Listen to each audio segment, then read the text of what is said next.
Get him the booties. Booties. Get him little booties so he can run on the car. Yeah, he won't put those on. Out of here, bug. No, we were just talking about how it seems this year the releases that they're coming out with left and right have been phenomenal releases. Mm-hmm. And then we were really honing in on Second Sight and what they're doing. And then we were talking about they've really been doing a lot of Ty West films. So it's interesting. And I pointed out, I can see the possibility of them getting the X trilogy put out. I definitely think it's possible. I doubt it though, because they're putting out all the Dark Sky ones. Okay. You know what I mean? And then Steven was mentioning VHS and the ABCs of Death because he had a couple segments out of those. I don't know if I'd want to see them as necessarily Second Sight releases because I feel like they're not my go-to movie when I think of like Ty West, obviously, but it would be cool if somebody maybe did something, even with just a slipcover or whatever the case is, because I can't believe how much time's passed since those came out. I just sold all of my VHS movies, man. Like I cannot get into that franchise. Really? Not even the first one I really liked, like the segment with the vampire. That's my favorite. Yeah, that first one I really like, but VHS 2, the beginning one with the eyeball or with the like POV thing, he has like the camera in his eye. But I sat down. I remember that. Yeah, I started watching VHS. Is it Beyond? Whatever one starts with the sniper. It's like VHS Beyond. They're like on this one. I think they're on like a lake trip and they're on a boat and they start getting shot by like a sniper. I don't know. I have the newest one. I haven't seen it yet still. I think it was VHS Beyond. Has a crazy like space ethereal cover on it. Yeah, that one. Yeah, they're just like too like. I'm good with like Creep Show and those kind of anthologies. They're fun. The VHS ones feel like why are they 2 hours long? You know what I mean? Like, and they're not. Well, Creep Shows is about two hours, something like that. Yeah, but there's something about there's an energy to Creep Show, and maybe it's like the EC Comics style. It's lighter topics and kind of just fun. So yeah, maybe that's why VHS and none of the segments feel like they fully complete. You know what I mean? Like they feel like they don't, and it just feels unsatisfactory to me. And I get halfway through them and I don't really want to finish them. Yeah. And there was that weird overarching. I remember, like, didn't they do for the first one where weren't they breaking into someone's house and that's how they find the tapes? Yeah. Yeah. And then it has the dude like sitting on the recliner or something like that. And it would like, when it would go in between the tapes, he'd be disappearing and moving to positions. But it was weird. Yeah. Something like that. Yeah. I think VHS Viral, the third one, was like a police chase, like with a helicopter or something. It was like something real.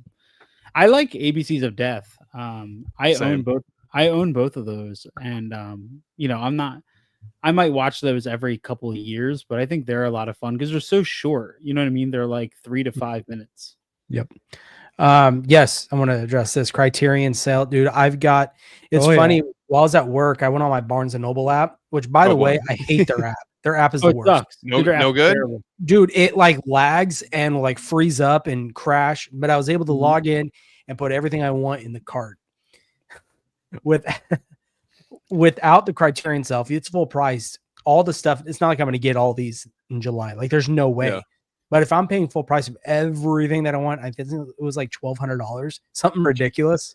Does anybody actually, I mean, I think we were talking about this, Jordan. Does anybody actually really buy these releases when they're full price? I don't. I've only done one, like I said, two. No Country for Old Men and Risky Business. The only two I've ever bought in full price. I mean, those are good movies, so I can't really. That's the only reason I did. Dude, I think go ahead, Jason.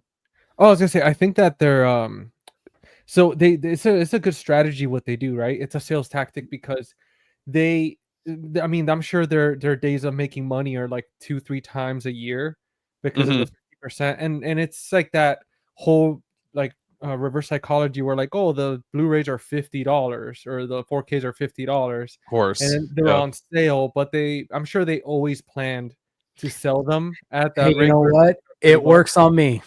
Oh yeah. No.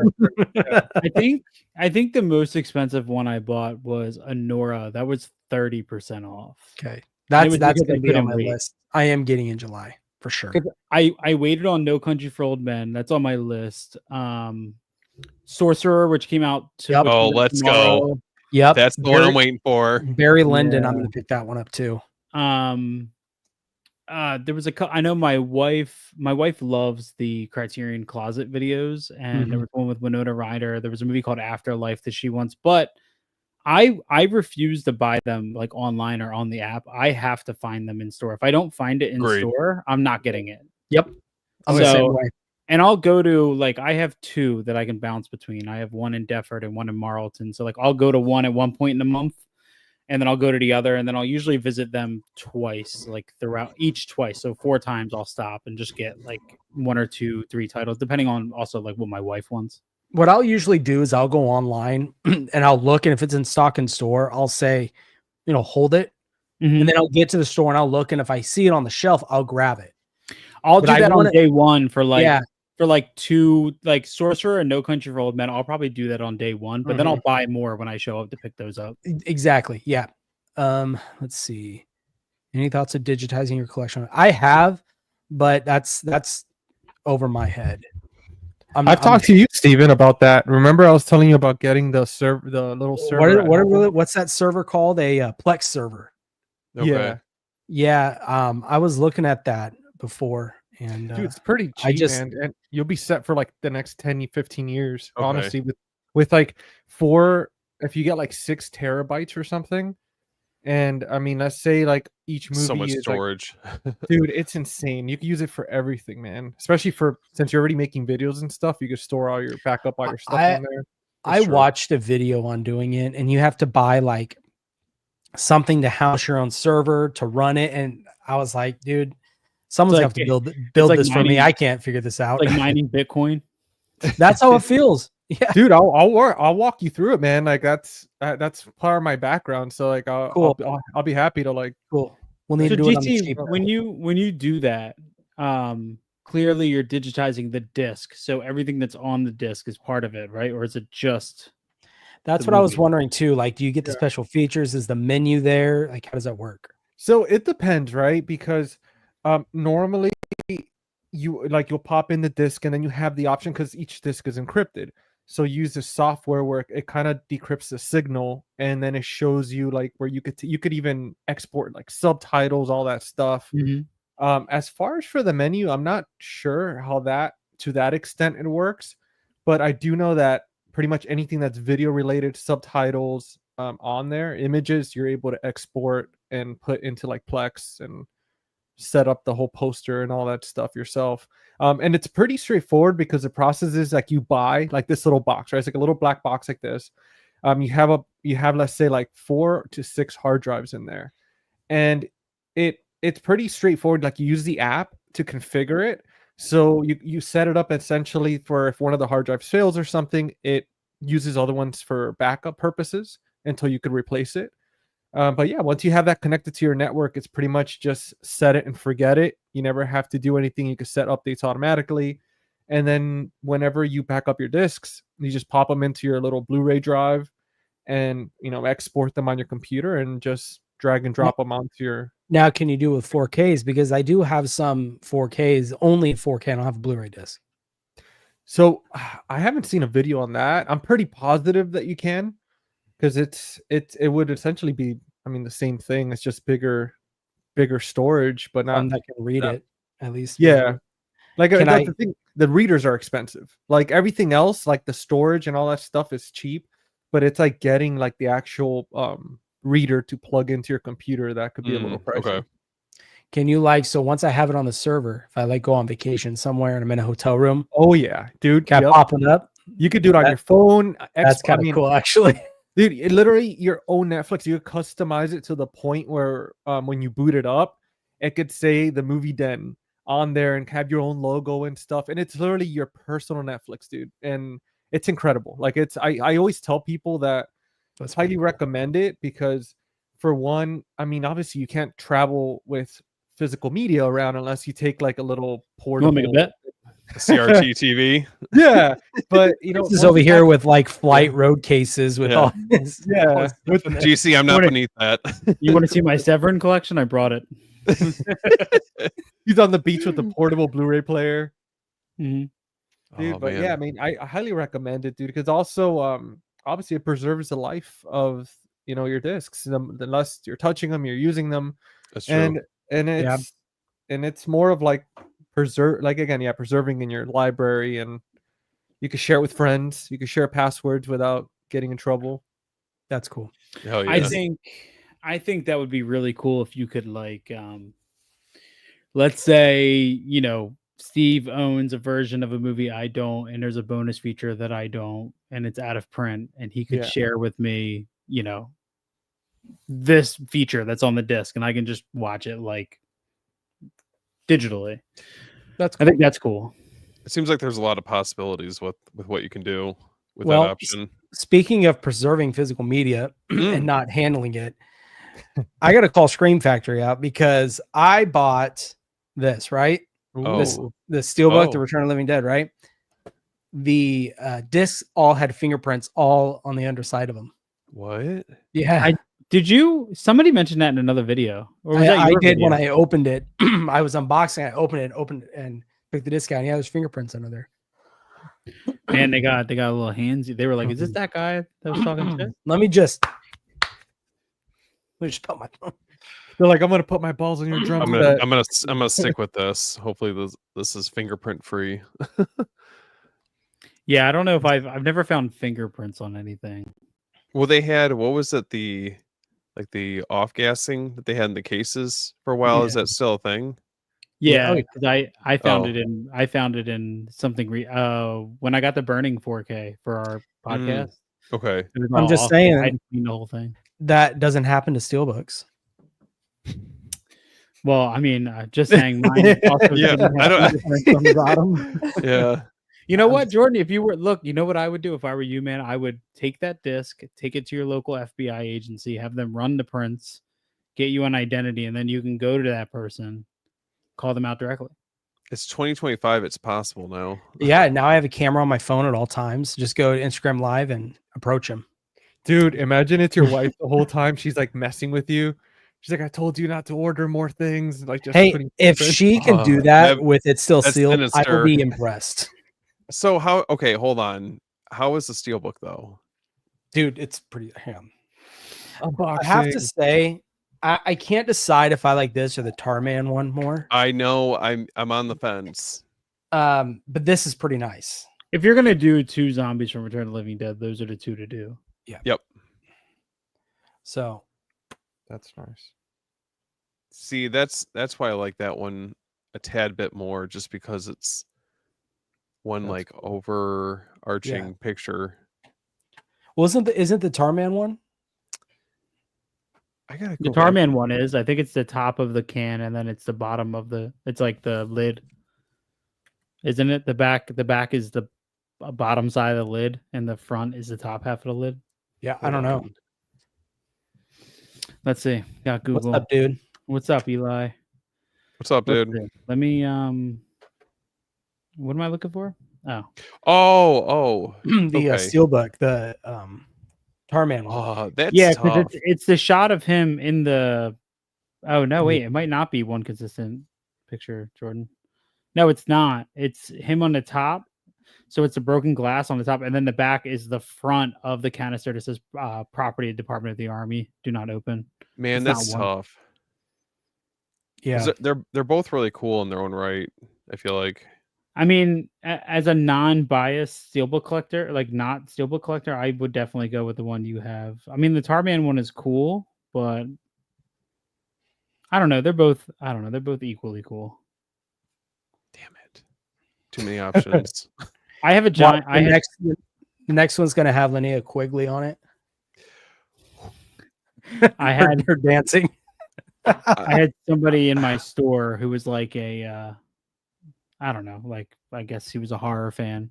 Yeah. And he's like, oh, we're like talking about horror movies, whatever. And then his wife is like, did you look at his leg? Because I have a giant Tarman tattoo on my calf.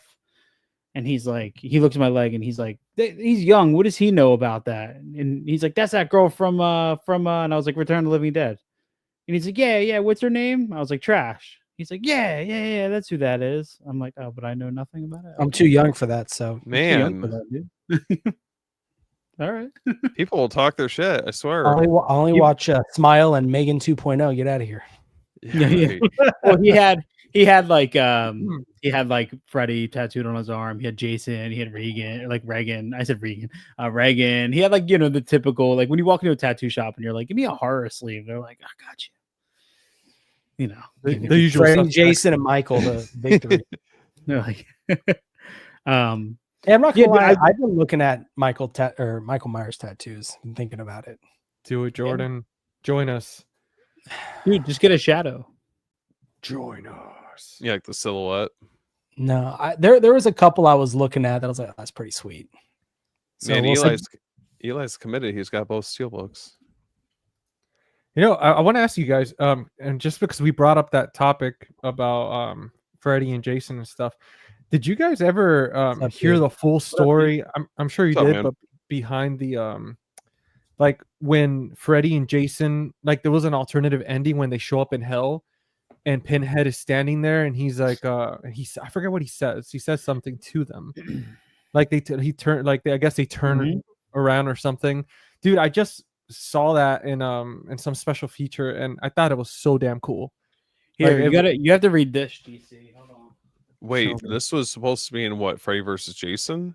Yeah, the ending was supposed to be where they're both in hell. That Slasher's book you were talking Slash that's in my Amazon cart right now. So this was written by the same people behind Harker Press who did Taking Shape, the Chucky book, all that. And this actually goes into, I think, how many were there? 12 comprehensive 10 different versions of the screenplay for Freddy vs. Jason. It goes over one where Jason is human and he like goes on trial. Oh, I remember hearing about yeah, that. It goes so weird. It goes super in depth, dude. Like, I mean, it's like if it's like Taking Shape, I mean, I can imagine. But yeah, dude. This is an incredible book to have. Is it okay? I just added it to my cart. Hell yeah. In all fairness, though, that movie went through so many different scripts from what I recall that it's kind of a miracle that maybe Freddy versus Jason, like the final product, isn't top tier as far as like horror movies go, but I'm just glad that we got it, because some of the other treatments I just feel like I don't know. I feel like it could have been a way worse.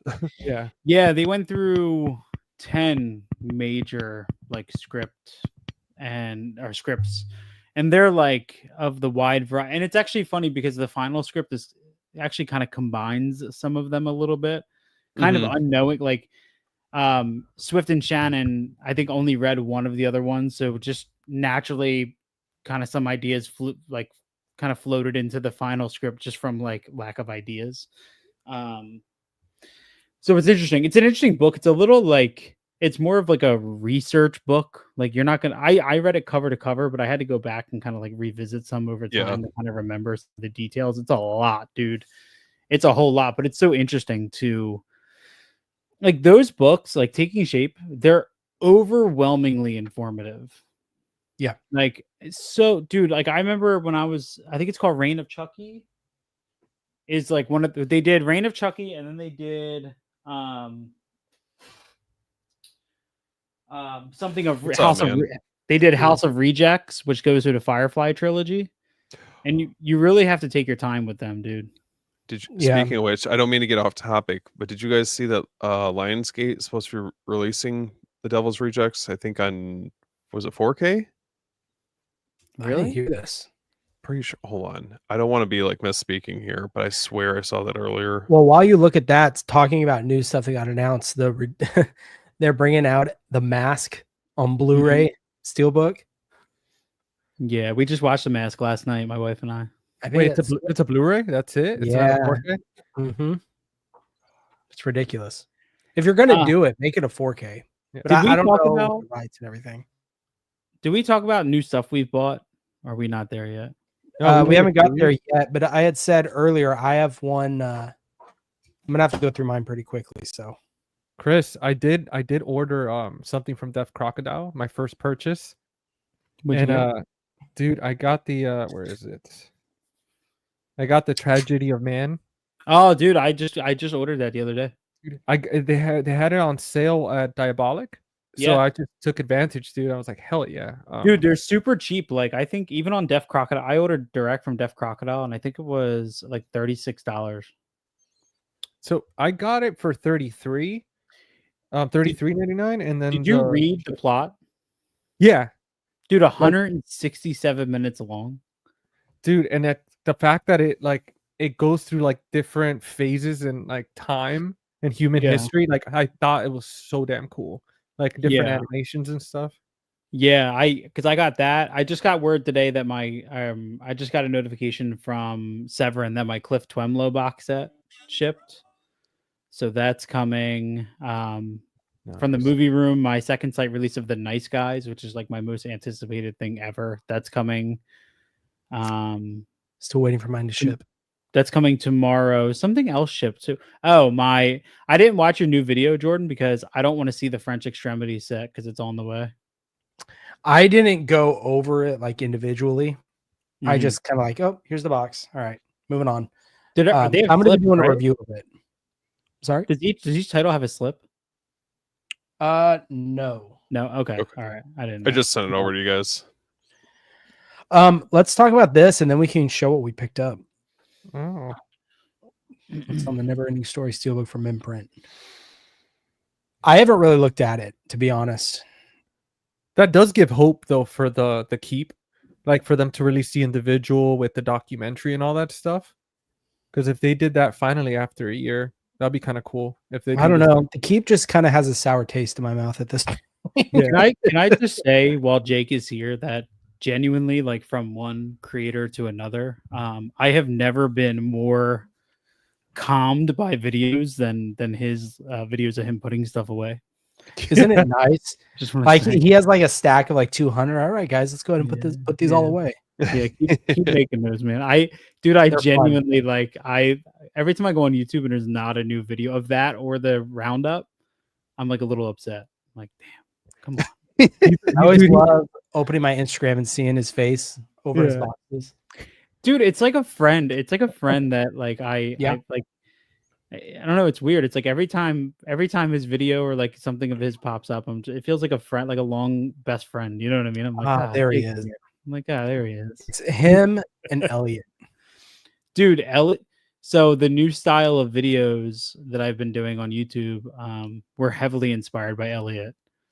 Elliot has like the most calming presence I've ever seen. You know what he reminds me of? And this is no like slight to him at all. So please, if somehow he's watching this, don't take slight to this, but he reminds me of a Winnie the Pooh.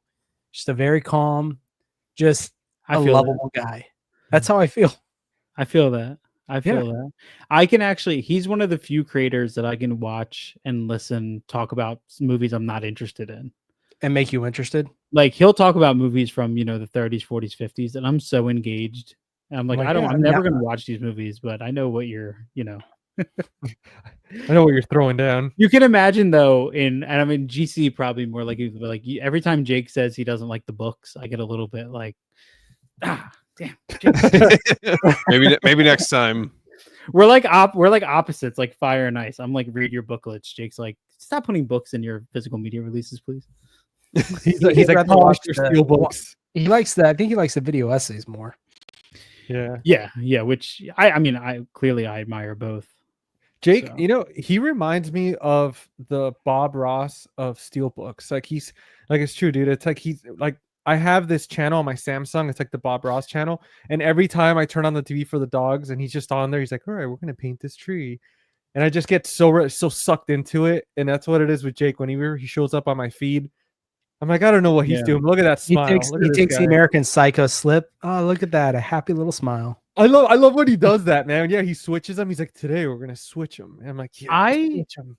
I miss like really long form content. Like it's not typical anymore to see 40 plus minutes of something. And I really miss it. And it's something I put on like when I'm opening my store in the morning, like that's what I put on, long content. You know what I mean? Like I absorb all of it. I mean, there's even times when like I'm just in a mood for that and I'll rewatch another, you know what I mean? Like I've done that sometimes with like, I'll watch one of Jake's like release roundup that's an hour long and then I still have like 45 minutes or something to do, and I need something on it, I'll just go right back to the beginning. And that'd be cool, but I don't have enough space to do that. Dude, go to my old videos, Chris. I have like literally 40-minute, like hour, like videos on there, like breaking down movies and doing verses and stuff. Oh, okay. Well, then I'll go. I feel like people don't do that anymore, nor do people like it. You know what I mean? It's the really TikTok. TikTok mindset is really what it is. Short attention spans. You know, it's like I don't really consider myself like a creator in the space, even though I am, but I don't even enjoy making most short form content. I enjoy doing like the unboxings and the cinematic, like the art of physical media. Those are fun to me because those, even though that's short form, it's different. But I stopped making the short form content, me talking, because I was like, I feel like I'm just compressing everything and it's not coming out the way that I wanted it to. Yeah. Who knows? Chris, would you pick up any new stuff you would like to share with us? I mean, I did get like my Vinegar Syndrome. I'm not going to show those, but I did get my Vinegar Syndrome stuff. Did you guys, anybody watch Jade? I haven't watched yet. Tonight. You're going to watch that tonight? Yeah. Yeah, I really enjoyed it. Good release from Vinegar Syndrome. The 4K looks great. Make sure you watch the director's cut. Okay. Always. Good to know. Chaz Palminteri is awesome. David Caruso. I felt like my Letterboxd review was that was the longest episode of CSI Miami I've ever seen. I read that. Yeah, he's just doing the CSI Miami thing. There's a couple great interviews on the disc, especially if you're a Friedkin fan. Because that guy, William Friedkin, to me is kind of like, every time I watch something about him, I never know if it's going to be good or bad. I'm like, which way is this going to go? Because the guy is so challenging. Unpredictable. Yeah. There's a great, in the bonus features, there's a great news segment from some sort of news program he was on right before the release of Jade. So it was like early 1995. And the reporter like challenges him on his critical failures at the box office. And it's really interesting to kind of hear how he kind of averts that. I thought that was really good. And then I watched The Dark Half, which is fucking phenomenal. Oh, I love that movie. Yeah, good one. I had never seen that before. I think I read the book. I can't remember if I have. But that's so good, dude. I mean, arguably George A. Romero's best movie outside of his Dead films, I think. I'd say that and Creepshow. Yeah, really good, man. Great effects. I love Michael Rooker in that role as well at the top. Love him. I thought that was great. As far as something like I do want to show off, I did get this. I was so afraid this was going to run out because it's limited to, I think, 1250, and Diabolic sold out, Orbit sold out. I finally had to, or no, Orbit sold out initially, and then they had a restock, and I finally was able to get it. But this is Shawshock Volume 1 from Imprint. Oh, very nice. And this is super cool. So it comes in like their typical hard box with this thing, which I don't know if I love, to be honest with you guys. But here, look how, all right, ready? Look, I can hold the whole thing up.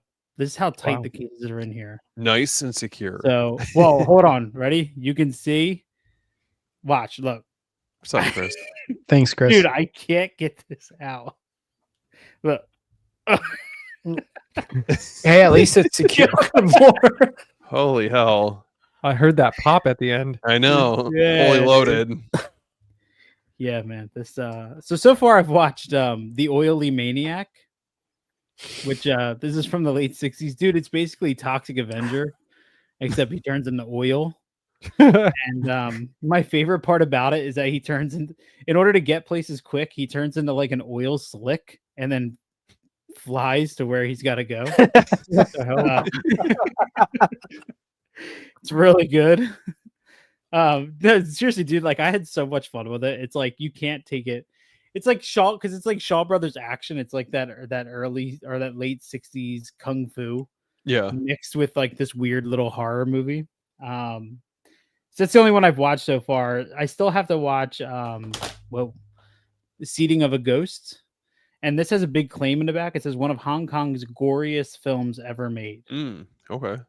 And this is about a taxi driver who solicits the help of a demented magician to assist him in finding and punishing his wife's murderers.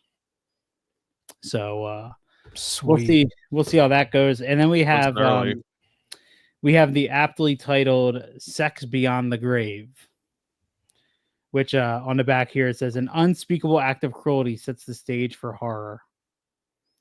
So yeah, that's it. That's all they tell us. No, I mean, I'm sure the title kind of gives away.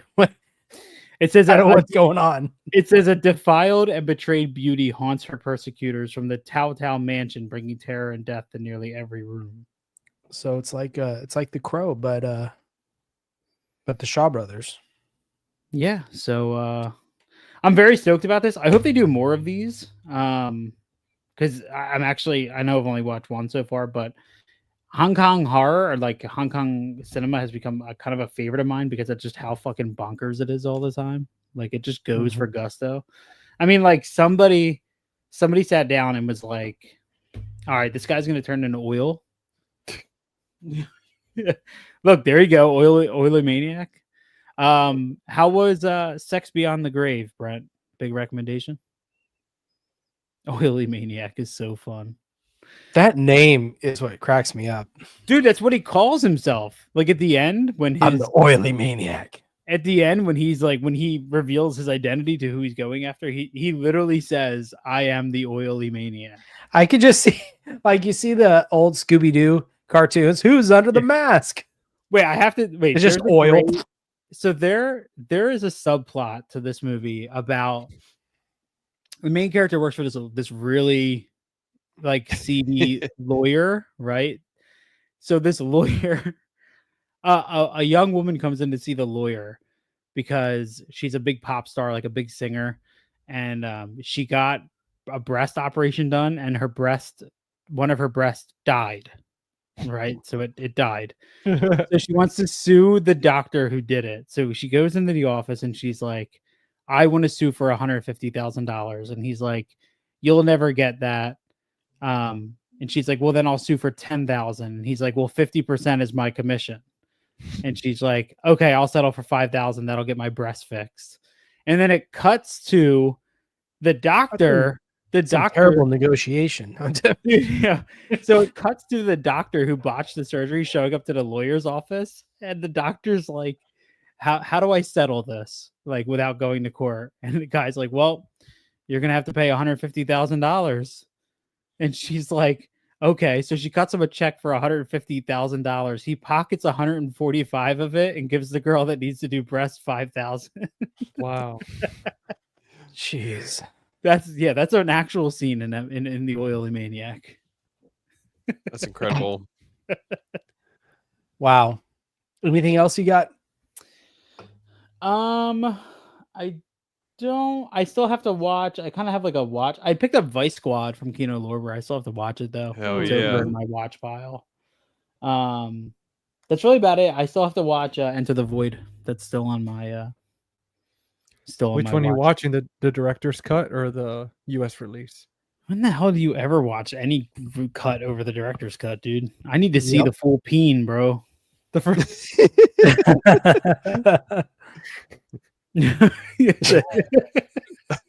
Jordan, did you watch the director's cut or did you watch I did. It was that one.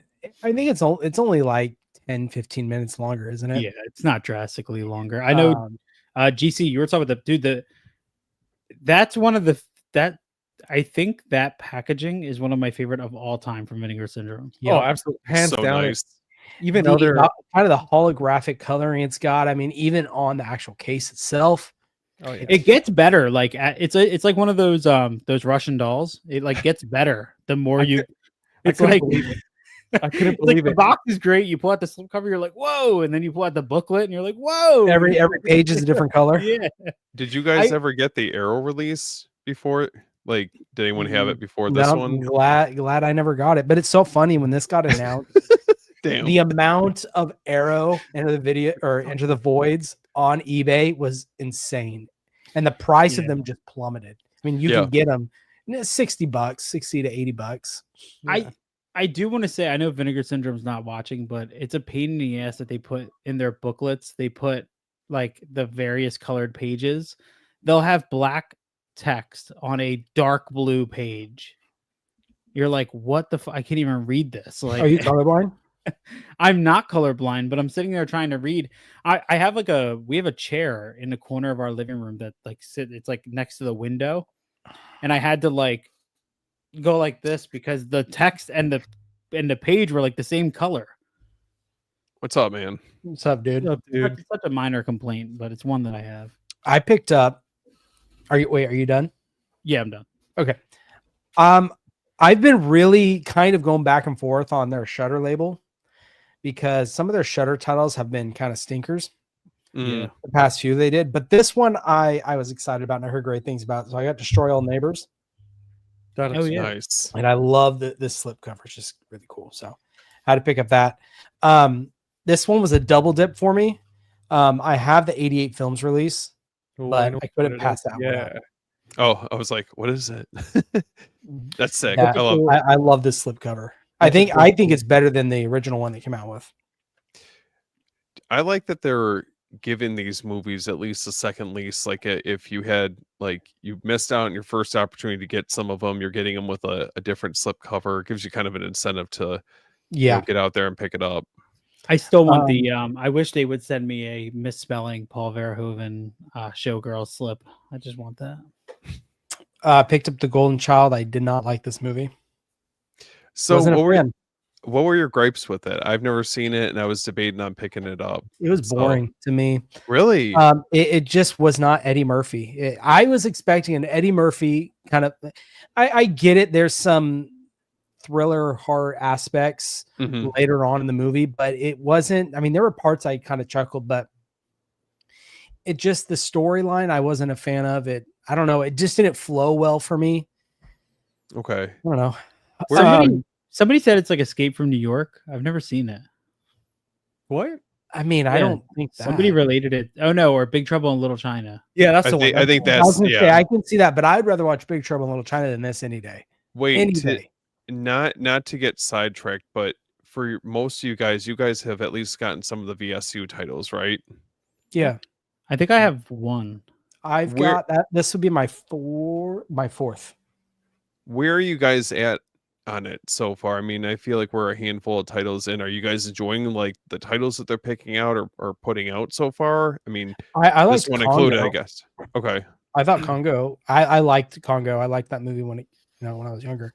I have Roadhouse. That's a classic. Roadhouse is great. That's a great look. That whole the way it looks, the artwork, everything about that release I love. Sidekicks. I got I didn't get Sidekicks. No, dude, it's so like the packaging is so nice. The magazine that it comes with it. Like I grew up with that movie, so I enjoyed it.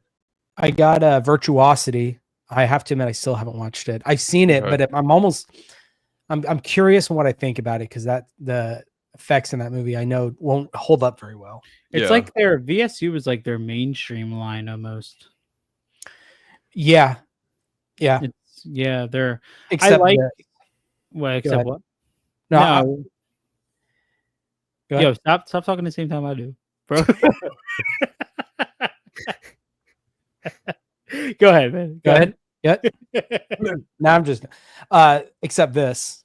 Ooh, you're gonna cover that. You're gonna get flagged. Is that a VSU? Jordan, I caved. I ended up getting that one. Yeah. The back is even worse. I mean, yes, that's bad, but loose hair on the ground. It makes me think of a 40-year-old virgin when he says, man, looking at Mana Lantern." Wait, but this was a great movie. I enjoyed Dirty Work a lot. Can you highlight Brent's comment? Because listen, I'm with you. Yes. I'm really, really hoping. Do you think it'll be a VSU though? I'll take it. Whatever. Like, just it better get the royal treatment. It's the alien tease, right? But I've never seen Fire in the Sky. Is that like is that a horror film? It might as well be. Yeah.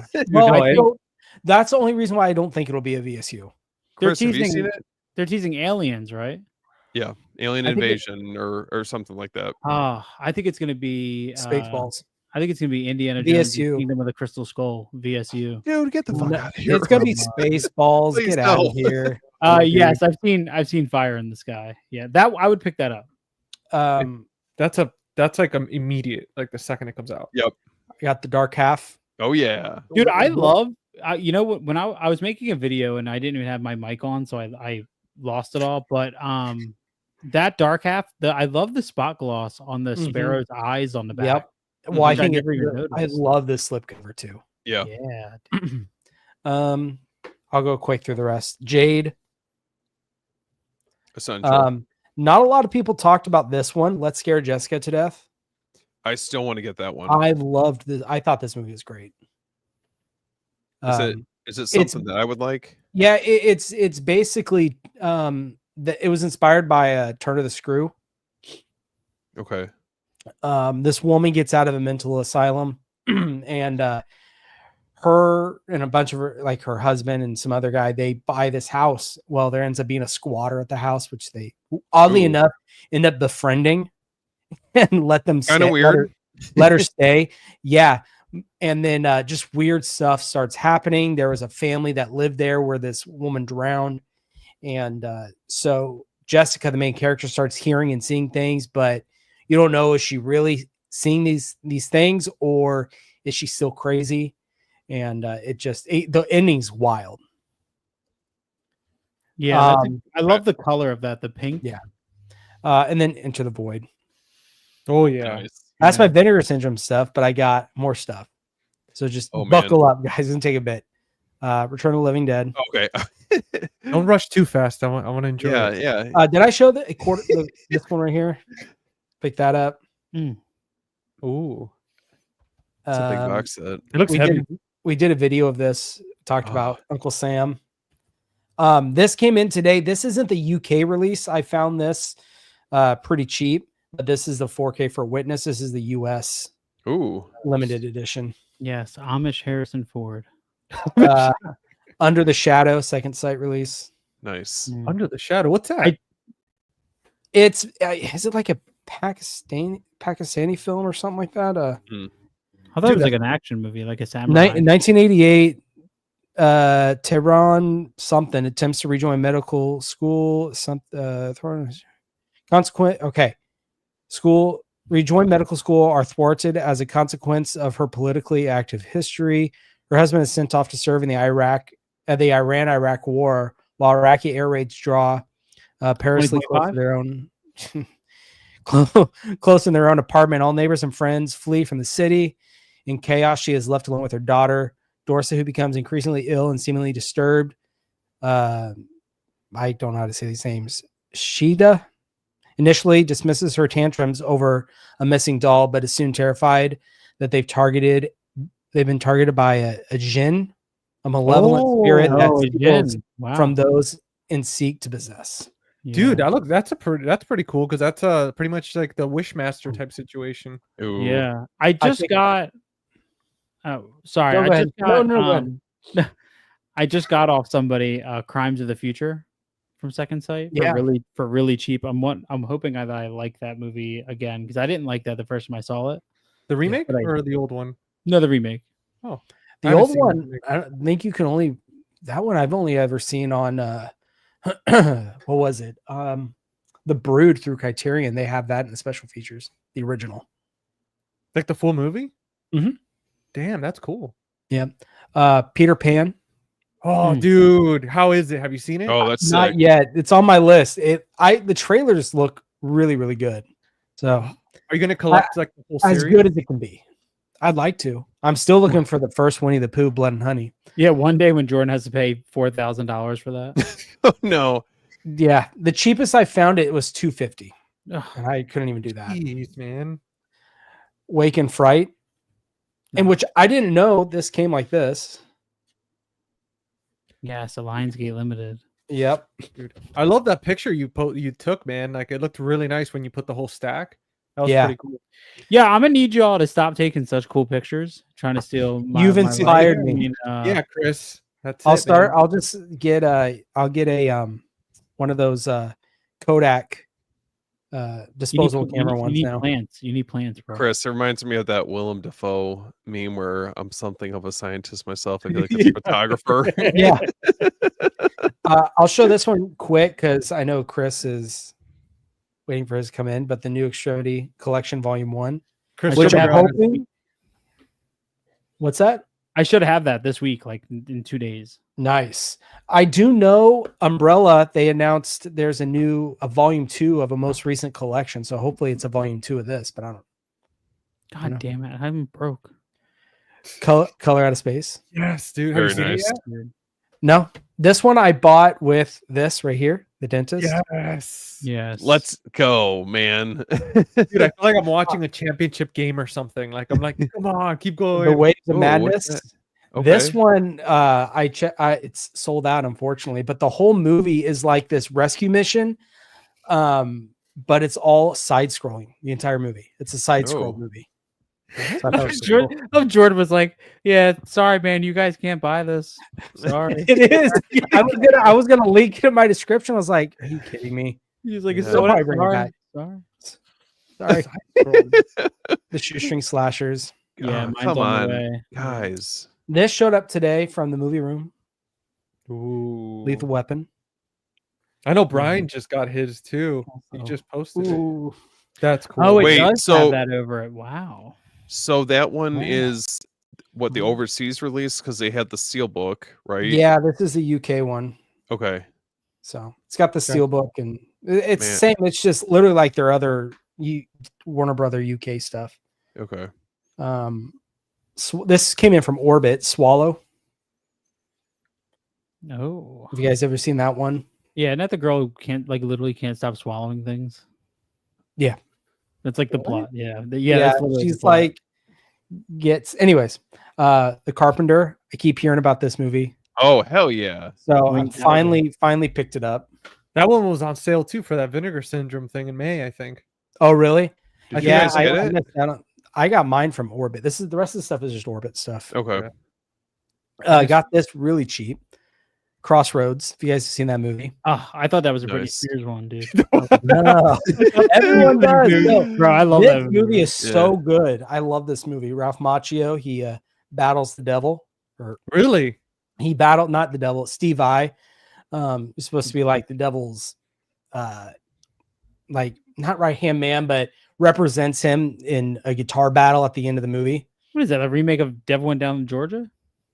Essentially. Yeah. Well, so Ralph Macchio, he's this like musical genius who goes to Juilliard and learning classical music, but he really likes the blues. And so what he wants to do is go find this old man who apparently knew Robert Johnson from back in the day. And he wanted to seek him out of this old folks home and busted him out to go find the supposed lost song of Robert Johnson. Well, he finds out that the old man right here, this guy, Okay. he sold his soul to the devil to play harmonica. And so it's kind of, he takes this guy uses Ralph Macchio to find the devil to plea for his soul back. And Ralph Macchio wants him to go find this lost song. And that's what it's about. Dude, it's a great movie. Wow. Dude, that's kind of based on that supposed blues myth, right? Where I forget the name of the musician, but he sells his soul, and all of a sudden he's Robert Johnson. Robert Johnson, dude, that's cool as hell. I'm gonna check that out, man. Dude, it's such a good movie. I love stuff like that. Hereditary. Finally, I've been waiting. Was able to get the slip, so I was happy about that. Dude, I'm so happy you got that because now they're gonna announce that from Second Sight. Yeah, I was about thank to say, you for man. your service, Jordan. It's okay. I'll double dip on that one. Oh man. Evil Dead 2. Nice. Finally got that. So, Chris, I don't need your steelbook. Yeah, no worries, man. Wait, did you have the first one? Yeah, I have the first one. Oh, okay, Sure. right on. Chris, what happened to that sale, dude? On And Sunday, I then thought you were gonna tell The us. Funhouse. Oh. Oh, I still haven't. I need to get that.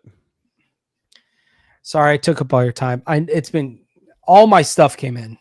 Dude, I love when you show us your stuff, man, because you always get like the most interesting, diverse type like purchases. I love it, man.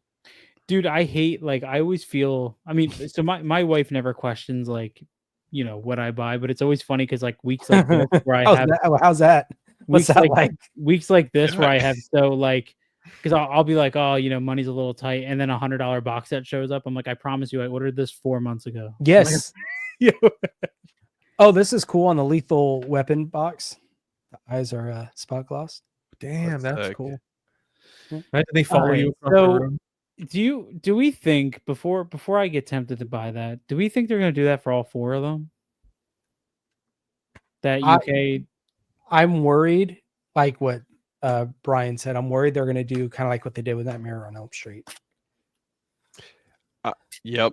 That next year, they're just going to see the success of this and cool. Let's do a steelbook, collection with all of them.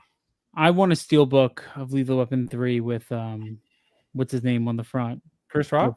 Joe Oh, Pesci. Joe Pesci, yeah. Oh man, Going look who's in like- the chat. like- You said Lethal Weapon. Look who came calling. Man, I Whoa. literally just talked about you. That's Yeah. funny. He heard us. His Brian senses were tingling. Well, He's getting a little tingle. I might be seeing Brian next week. I think he said he's going to be in Jersey. No way. nice. We'll That's see. cool. We'll see.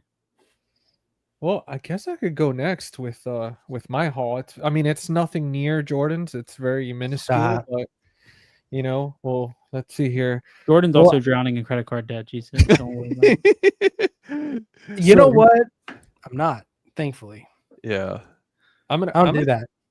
I'm gonna What's start up, Daniel? with the VHS right here for the VHS collectors out there. Wait, where are you? I like it. Firm.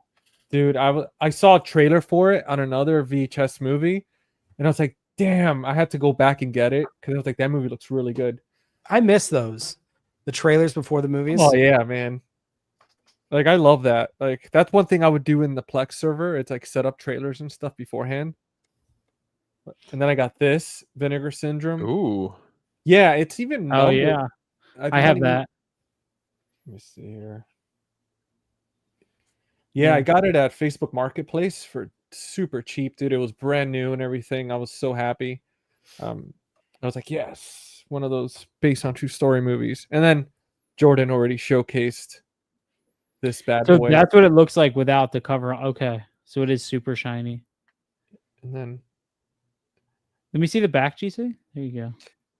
Man, those releases are all so different because there Mhm. was those two from Vinegar Syndrome, and then 88 Films had two different releases. The Devin Whitehead release, and then the standard one. Yeah, they had the Devin Whitehead one. That was I think the store exclusive. Yeah, I didn't end up getting that one. I like the No, I got I the do- standard. dope. I do like the Vinegar Syndrome, the original. Was it a slip or was it a box? It was a slip. It was Slip. a slip Yeah. that had to get out on the back that I think was glossy. On the back, it actually said "get out." It did. I thought Oh, it yeah. just had the upside down cross on it. That's too Maybe- spooky for me. Maybe I'm retarded. Let me look. It's Ooh, possible. this I got because of Ken. He posted it that it was like $11 on Amazon. And as Okay. soon as I saw it, I was like, I'm gonna jump on it because I loved the movies. Oh, is it still $11? dude, I think so. Check it out. I think it might still be because I just ordered this less than a week ago. I still need and to it- get the second sight one, like the just the Creep release. Yeah, I would love that box set. What Oh, is that? It says "get Oh. out" at the bottom. Oh. That's the back of the other slip. It does? Yeah, it says "get out" at the bottom. If you see Dude, it, that's cool. Oh, no, I can Because see I'm it. looking on Google Images. None of them say that. I don't know what you're And talking then about. This one is thanks to Ooh. Steven. Hell yeah! Dude, I remember because I was like, is it worth it? And Steven was like, do it. And he was telling me about how Did you look inside? It's like Blade in the Dark, that type of Hmm. like the box set. Oh. Did you watch any of them, GC? No, I just got it literally a little earlier today. So I Oh, had you're the in for a DVD. treat. Dude, I have the DVDs, but like I was just so happy to get it, man. I I've mean, never it's, seen those. I've heard they're great though. Do all three have Christopher Walken? yes, I believe so. I still have to Nice. watch the other two. I heard only the original 3 are the good ones, and the other 2, I think the 5th one has oh dude, I can't believe Todd I didn't what realize the there was that many. There's 5. I used to have like a 5 film collection. That was like 3 of those flip discs. Yeah. Tony Todd is in the 5th one. That's Mm. but I heard they're not bad, the last two, but they said originally like the first three are the ones, which it makes sense why they would make this box set with those. And then yeah, dude, this is by far, like, to me, this is a release of the year. And I know we're already halfway through the year, but I mean, to be able to top, because if you've seen this movie and like you really understand the meaning behind it, it's just the quality that went into this is absolutely astonishing, man. Like, look at even that. Like, I had the standard Blu-ray, the studio Blu-ray, and it did not have that shimmer on that traditional poster art. Yeah, look at that. Yeah. Like, this is just, I mean, I just watch it again. Like, this movie in 4K would have been absolutely like stunning. And again, I know, Chris, you said that they would never do that, like put it in 4K, and I don't understand why they wouldn't. But it was something about the way it was shot or what it was shot on. I think it was Justin or somebody, Joe from Vinegar Syndrome, said it'll never be on 4K. That's why they didn't do one. Interesting. I will, not that I disagree with you, GC, but I feel like too, from watching it the first time, it feels like it fits perfectly with the Blu-ray, because I think it still has that kind of hazy feel to it that would work perfectly on a Blu-ray, because you're high through the whole movie essentially. Yeah, you know what I mean. So it's got that just that weird kind of off. And the director's cut is shot at a different frame rate too. Wait, what'd you take of it, Jordan? Like, so like, because you just watched with a fresh pair of eyes. Did you and I'm sure we're not spoiling it since this movie came out like forever ago, but what did you think happened throughout the movie? Like, do you think that's what it was? Like, he was on a trip throughout the whole movie? No. Oh, okay. No. I mean, he was obviously at the beginning when he shows him smoking, and then he kind of leans back and he sees the crazy stuff, and he gets shot. And then I saw it as the spirit left his body. Yep. And you're literally, they teased it right before it happened, talking about your life flashing before your eyes and all this stuff. And you literally saw his life. And then he was just kind of seeing different people's lives throughout the whole movie. And dude, if that book that he has, a Tibetan book of the living and the dying, like, it's a real book, it's a real thing. And that's what, to me, like, what just pushed it over the edge, just because of the amount of research that went into it to making it. It's definitely it's one of those you kind of have to watch on a certain, like, you have to be in a certain mood for it. And definitely sometimes, like, you got to watch it like 2 or 3 times, and each time you just like keep catching those little breadcrumbs. I genuinely think Gaspar Noé is one of the most interesting directors ever. Like, he is somebody. Look inside the Amity slip. I did. And there's some artwork in there inside the slip. Okay. Yeah. It's like some red artwork. The cross is in there. There's it's in there. Oh, they're cursing us. I think he's one of them, and I'm so happy that Vinegar Syndrome. So far they've released Lux Eterna, which was a short film that he made for Cannes Film Festival, which was great. They put that out, and then they've also done Irreversible with Monica Bellucci. That was, what's up, William? What's up, William? That was great. I'm really hoping. I've been waiting for a good U.S. release of Love, I Stand Alone, Climax. I think needs a nicer. I love Climax. We were just talking about that earlier. Yeah. Yeah, I think him and Lars von Trier are two of my favorite, like, what I would kind of label as like the art house directors. Yeah. I think down the line we're gonna get some nice premium release of The House That Jack Built. I think that movie's deserving of it, and I think that'll come, sometime soon. Just really interesting, man, because it's funny. Gaspar Noé's Love is literally like a porn, but it's such an interesting movie. I don't know if anybody's seen that, but it's really, like, he makes some really interesting. All of his stuff is incredibly challenging in one way or another. Like Climax, dude. The worst part of Climax is the kid in the closet. Oh yeah. It's crazy, man. I Stand Alone, which is really early from him. That's great. Vortex. Oh no, they've also put out Vortex, which has Dario Argento in it as an actor. Chris, speaking of like art house type stuff, are you familiar with an actress / producer writer named Britt Marlin? Mm-mm. She did this show. She's done a handful of movies. I own all of them. Like I just obsessed with her work. But she was on the show on Netflix called The OA. Blonde hair. And pretty much I don't know if it's still on Netflix. I'm assuming it is because they own it. But I would recommend for you guys, if you haven't seen her work, to check it out. One movie that I'd say definitely start with is I Origins. And if you look into her filmography, like it is absolutely like those type of movies where they're artistic and just amazing, but then each movie that you watch, it just stays with you afterwards. Like each one, dude, is like she did Another Earth, which kind of a little bit more sci-fi, but pretty grounded. The East, what she did, I think it's called Listen to My Voice or something. But again, each one is like so damn good, man. Like I highly recommend it if you get the chance. Just check this one out first. Okay.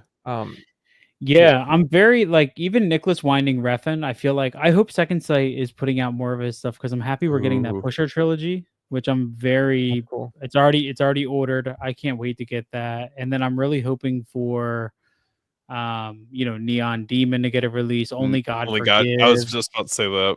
Even his show. What was the show he directed called on Amazon with Too Old to Die Young? And another like incredibly interesting Winding Refn film or show, essentially.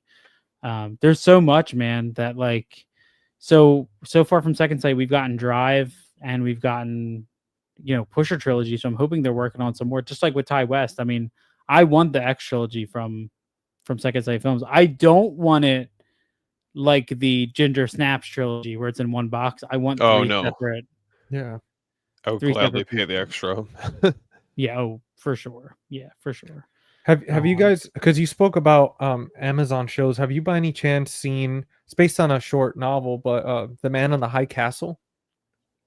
I've heard of it. Yeah. Dude, highly recommend it, man. If you guys are fans of like history and stuff like that, it's pretty much like what would have happened if the whole, I think it was like I forgot which World War. But I know it's like what would have happened. The what? 2025? Well, no, not that, not the new one, but like it had to do with like what would happen if like Japan and Russia, they would have won and they would have taken over like the United States. But this show, it's also like a sci-fi time travel-ish type thing.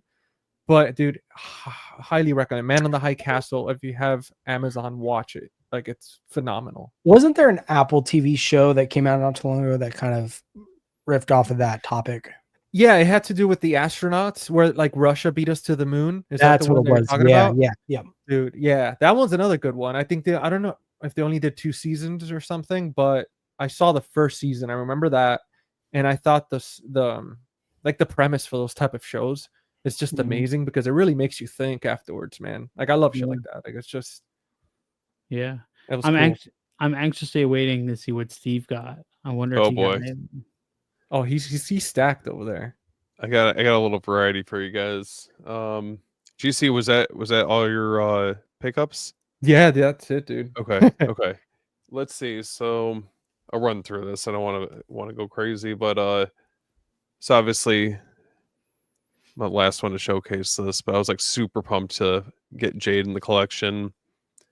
One sec. Dark Half.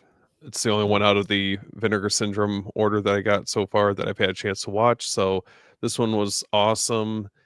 Big fan of this movie, and I'm just happy that it finally got a nice prestige release. Finally. Yeah, seriously. And then yes. Come on. I had to say the best for last out of that group. But we have a matching set. Yeah, man. I'm super pumped to finally have this. This movie I remember seeing like way back when, and it's just such an experience. So I'm just glad to see that Vinegar Syndrome put obviously a lot of love into this release. So I was very excited to finally be able to revisit that one. Okay, so just kind of getting caught up here. So I haven't seen as many people I don't know anyone out of our friend group. Did anyone pick up Swordfish? I'm waiting for an arrow sale to pick that up. Okay. End up grabbing this. Pumped to revisit this one. I haven't seen this in years, so want to get Dark City. That's the other one that I've been meaning to pick up from Arrow, and I got some curveballs coming your guys' way. Oh, So okay. Because I feel like I got dragged into this fucking shit. Okay, so I'm sure you guys have seen like the Anchor Bay archives, right? Okay. Yeah. And I felt like we were strolling down memory lane with a lot of these releases. So they're not like crazy expensive. So that's why I feel like at least I can try to justify this to myself. But I ended up grabbing Phantasm. damn, that's cool. So I got this. And then the other one I just got in the mail. Obviously, I had to grab this one, but Evil Dead. Dude, I have that one, man. That thing is nice with the. I saw booklet someone inside. selling that on a Facebook group today, actually. Oh, no way. Yeah, they were selling like a lot. Yeah, they had a couple different of the Evil Dead releases. Very cool. So I got those two. I've got another one that I won't name just yet. That's going to be coming hopefully sooner than later. Here I'm just mixing it up. So this one I've been on the hunt for a long time, but I finally got a nice clean copy of Prom Night 2. Damn. Dude, that's a really clean copy. Well, it's not, it's like sealed. I mean, it's like open but sealed, right? Yeah. So obviously whoever had this copy took really good care of it. So I was like super pumped to finally get this. I have the second and fourth one, so I just need to get the third one, and then I should have all pretty clean copies of each one. So damn. Let's see. Oh, What's going on, Paula? What's up, Paula? Hey, Paula. Okay. Alexander J. It's been a journey, guys, and I finally rounded out the collection. Got the last volume of Forgotten Gialli. Dude, you got to do a long video, man. Like, I want to see you do like a tour of a box set, and like, man, I would love to hear you like just talk about them and showcase them all. I need to get through a lot of these. I want to be able to like talk about them in depth, but I'm just happy to finally have secured all of them. I'm planning on just going through and revisiting, or not revisiting, but going through and knocking out a lot of these movies I still need to see. So I've got these box sets. Maybe that can be a podcast thing, man. Maybe we can incorporate that somehow, since we both own most of them. Yeah. Well, and I think the cool part about these are that they're obviously more obscure releases, right? I don't think a lot of people that are getting into giallo films, these aren't really, I mean, Chris, correct me if I'm wrong, but I feel like these really aren't the first entries that you would usually suggest, but these are great titles if you're getting further into checking these movies out. Like some of these I've never seen before, so I'm excited to have a chance to see what they're all about. Yeah, and they're great too. Like, they're super sleazy. Like, they're like 100% the sleaziest of the bunch. You know what I mean? Oh, those are movies that I make sure that I'm like, everyone's asleep. I have time to myself just to watch them, because it's not something I really want people walking in on. But yeah, would you guys recommend going into the Vinegar Syndrome Gialli sets or the Arrow Giallo collection? Ooh. Honestly, first I would say the Arrow. Yeah. Okay.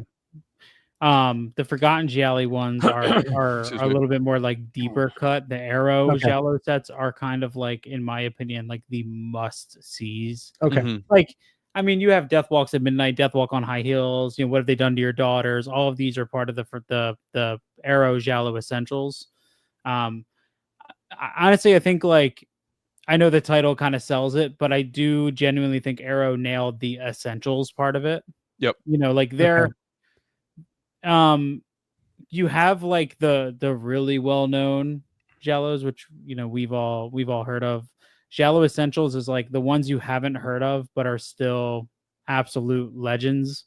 And then the Forgotten Gialli is like one deeper cut, where it's like these never reached that level, but they're much more regional. Like you have Spanish Jolly in there, you have Italian, like you kind of a mix, even a Mexican Jolly in there. Yeah.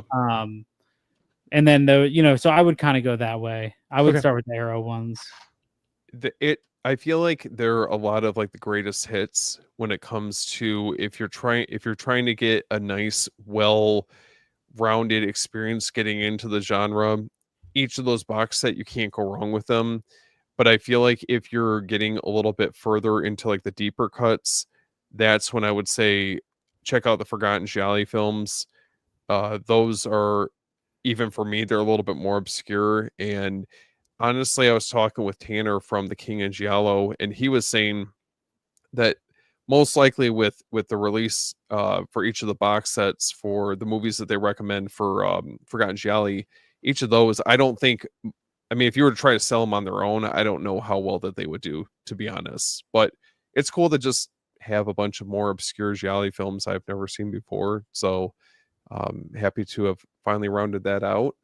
And I actually took advantage of, I just got this in today, so I took advantage of the movie room had one of their sales going on. I've been meaning to get this for some time. Ooh. Yeah. Lords of Salem. So pretty pumped for that. I really, really thought they did a nice job on the Rob Zombie Halloween 1 and 2 double feature. I feel like I'm a little late to the party with Dance or Die, so I haven't had a chance to watch this just yet. Yeah. Who was the person that hated it? Was it you, Jordan? Or who was somebody posted? I know Frank really didn't like it. It was rough. Yeah. Okay. I think definitely it was rough to get through. And then this is the one that I've been saving. So I gotta give a plug to Jordan because he helped me out with this one. I have been looking high and low on this one.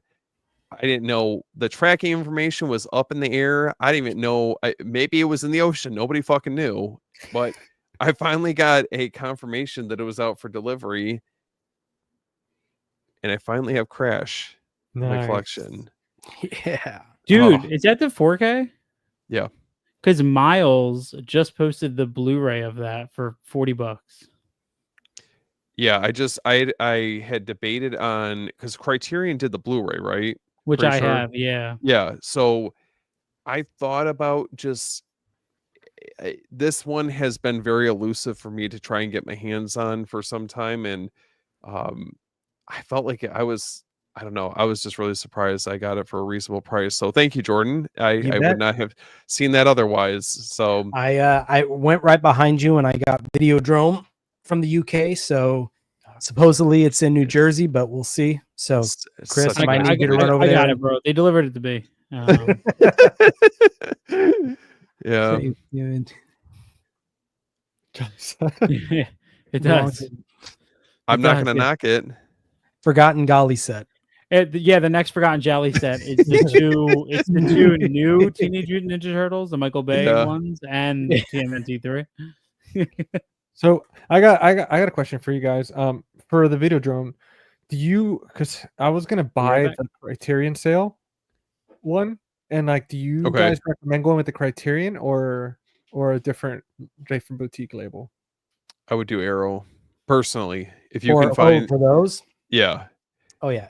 Honestly, and I'm not trying to knock anything about Criterion, but I feel like if you have the option to get a nicer release and not taking anything away from like the ones that they've put out, like Thief, for example, I'm glad I didn't pull the trigger on that, because now I know Arrow's putting out I feel like probably a nicer release. I would always just hold off on the Criterion and try to get it through a different label if you can, or there is a release that's out there. Is it going to be hard to find like that release for Arrow, or is it pretty accessible for Videodrome? They're both not the easiest, but I mean, at a good price. Yeah, see, like Videodrome for me, I didn't have difficulty getting that one because of the time that I got it. But Jordan, for you, did it take you a while to find that one for a reasonable price? I don't know what it goes for. Mm-hmm. Yeah, for a reasonable price, it did. I didn't even get mine new; it was used. Okay. If you want it new, you're spending $150 to $200. Oh, and that's kind of the same with from what I saw, and that's kind of the same with Crash. Crash I think is a little more. Oh my God. But I was able to get mine for like 80. I think 80 or 90 out the door from the UK. Jordan, I'll never forget from that the same one guy. Yeah, the one day. Well, yeah. Damn it! It was okay. So I had the chance to get that one through the certain connection that we have, and then that sold out. And then I entered into there was a bidding or like an auction on eBay, and I was shy by $1 on that one. And then this ended up being my best bet as far as like price wise and the availability on it. So I don't know. I feel like everything happens for a reason. Then I guess if that's the case. Damn, this thing is pricey. I just sent one in the chat. Like this one's $80, but is this no?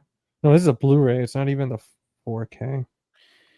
Yeah, I was gonna say literally Miles is selling that same set. It's just a Blu-ray for $40 right now. Yeah, if you're okay with the Blu-ray, I would definitely do that. I mean, I think I'm good with my Criterion one. That's a wild movie. I was talking with DC. Do you have it? No, I don't. That's why I was gonna take advantage this Friday, and I was finally gonna be able to that one's one of the ones I got on my list. You're talking about Crash? No, Videodrome. Oh, okay. So I was gonna say Criterion, I believe for Crash, it's only Blu-ray. They don't have a 4K. So I'll probably wait. Are you guys prepared for Friday? Oh yeah. I mean, mentally, yes. My wallet, no. That's true. Like I know what I want, but do you want to share your top 5? You want to go around and share your top 5 that you're planning to get? We can. Yeah, I got it. Let me pull up my my list here. If you guys have it, you can go ahead and start saying yours. I'm just pulling mine up. Let me pull up mine too. Let's see here. Is anybody buying the CC40 for $465? The what? 40 years of Criterion set. Oh. No. Half off. It's a steal. All right, so I can list off 5. So No Country for Old Men, Sorcerer, Cure. Oh, hell yeah. Cure is one for me. Just going off of I have a little wish list on Amazon right now. Let's see what else is on. I've been thinking about Inland Empire, but I don't know. I don't know if I can do 3 hours. With you. I want the 3 Colors trilogy. That's not like a day one for me though. Paris, Texas is definitely on there. And then I'm absolutely considering Memories of Murder, the Bong Joon-ho movie. Never seen that though.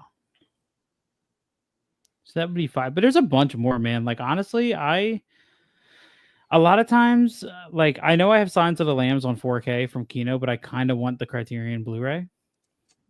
But every time I say I want this and I say I want that, I go to Barnes & Noble and end up buying 4 titles that I didn't plan to get. Also, too, my Barnes & Noble, they'll restock random old titles. Like last year, I went one day and they had Salo or 120 Days of Sodom. Which I was like, what the I've been shopping at that Barnes & Noble for a decade. I've never seen that there, but just randomly during the half off sale, they got one. So That's wild. I'm see, mine's Anora, Sorcerer, Repulsion. I want to get. Oh, that's a good one. Oh, there's so many. Repulsion, is that Polanski? Mm-hmm. Yeah. I really want to get All That Money Can Buy. Yeah. And either Peeping Tom or Blue Velvet. Blue Velvet. Dude, all day. Blue Velvet, yeah. I have Oni Baba on here too. I didn't even know I put that there. Oh, there's a lot, man. I know There was a In the Mood for Love was one I was looking at. That one, Afterlife for my wife. I know, some of my favorite finds from Criterion are ones that like I said, I didn't plan on. Like Worst Person in the World was a blind buy. Loved it. There was another one that Paul Dano directed, Wildfire.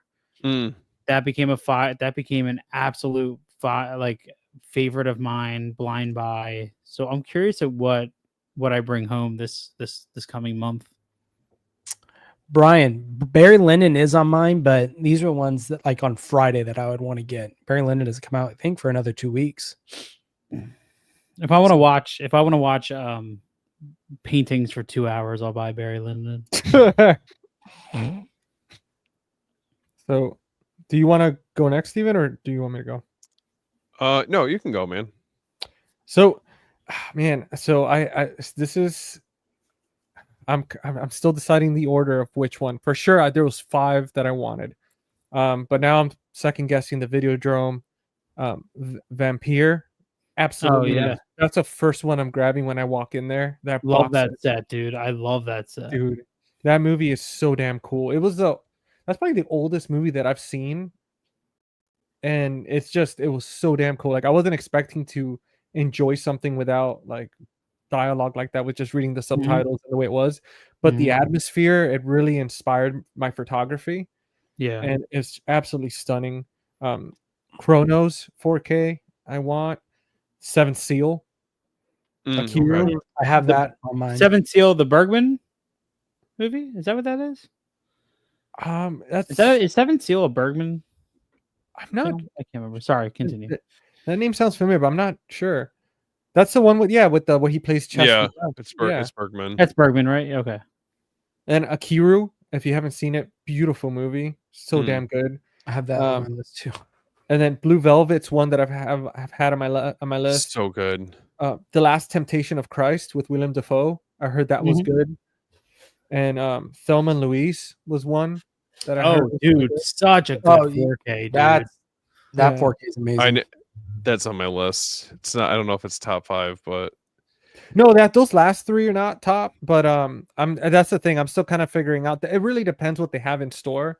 Because I'm like with Chris, I don't want to order online. I want to get it at the store. And if they don't have it, then I'll just wait until the next sale in November. But I know for sure I've seen Chronos in 4K. I've seen Videodrome Vampire, The Seventh Seal, and Akiru in store. And I've seen Blue Velvet. I don't remember seeing The Last Temptation or Thelma and Louise. So we'll see if they have those. And I know I'm missing a few. I couldn't find my original list anywhere, so I was kind of looking up the shopping cart that I have. But yeah, those are some that I've been keeping an eye on. Damn. But I'm glad, Jordan, that you have a few of those on that list, man. Like I'm excited for you to see Vampire and get your thoughts on it, because I mean, dude, it's definitely different than what we're used to. Yeah, I've got a massive list. It's just one of those I'm gonna have to slowly chip away at. When after Steve has done his list, I pulled 5 titles that I kind of want to recommend to people, but after Steve's done. So in no order, but the movies that I have picked out, you guys already named it, Nora. So Nora's on the list. Sorcerers, another one. I want to pick up Choose Me. Oh yeah. Yep. So Choose Me is on my list. Drugstore Cowboy. And man, it's some combination between, I keep going back and forth between Chronos, the Godzilla versus Biollante, and then Paris, Texas. Oh, Paris, Texas, dude. Paris, Texas has one of my favorite shots of all time. I've never seen it, so that's I've heard nothing but good things about it. But truth, Brian, truth. Paris, Texas. I haven't seen it either. I've just seen images online, but it's supposed to be Keith. Like he was talking about how beautiful it is. I think he saw it recently again or something. He rewatched it, if I'm not mistaken. So, has anyone seen Chronos? Because that's the one that I keep going back and forth on. Is that the Del Toro movie? Yeah, it's like his first. I have it listed that I want to pick that up, as well as Pan's Labyrinth. That's another one I want to grab. Oh yeah. Delta, I never really, not a filmmaker I ever truly fell in love with. I think Kronos is definitely the weakest of what I've seen, which most of what I've seen is like new era Del Toro. So don't know if that helps at all. You want to see Pinocchio? Great packaging on Pinocchio, but no interest. No interest. I pulled 5 titles that I just randomly like got down and grabbed that I think are good recs. One of them is the one I was just telling you guys about. It's not called Wildfire, it's called Wildlife. This is directed by Paul Dano, aka the Riddler from the new Batman movies. And this stars Jake Gyllenhaal, Carey Mulligan, and it's essentially the story of a family in the, I think it's early 60s, that's essentially like falling apart, and you see it all from the perspective of a 14-year-old. Beautiful movie that really left me kind of stricken. You know, this one really kind of affected me. There's that one. One of my favorite war films, Terrence Malick, The Thin Red Line. If nobody's ever seen this. This and Saving Private Ryan, to me, are both, I think, the most impactful visually war films ever made. That's a great one. This is kind of newer for the collection, but One False Move. If anybody's ever seen this, yeah, with Bill Paxton. This is a great one. Fantastic cast. You have Bill Paxton, Cinda Williams, Billy Bob Thornton, Michael Beach. Carl Franklin movies are very slow, but they have a really good payoff. So if you're into that kind of pulpy noir thriller, Bill Paxton also is great in this because he plays like this small town sheriff who like gets the opportunity to work with real cops, and he's so good in it. So that's a good one. And then I have 2 Lars von Trier films. One is Antichrist. Oh boy, that's a tough. I've been wanting to check that one out, but I'm waiting. I kind of want to get the Curzon set, and I know it's in there. Yeah, this is a tough one, man. But there is some crazy imagery in this. Like I know Brian and I were talking not too long ago about the opening scene for this movie. This is a wild one, but if you can handle it, definitely worth the watch. That's got Willem Dafoe in it, doesn't it? It does. Yep. Yeah. And then it has, I always forget her name. She's the lead in Nymphomaniac. I always forget her name. She's in it as well. But then a Lars von Trier one that not many people talk about. This is Breaking the Waves. This comes in like their fat digibook one.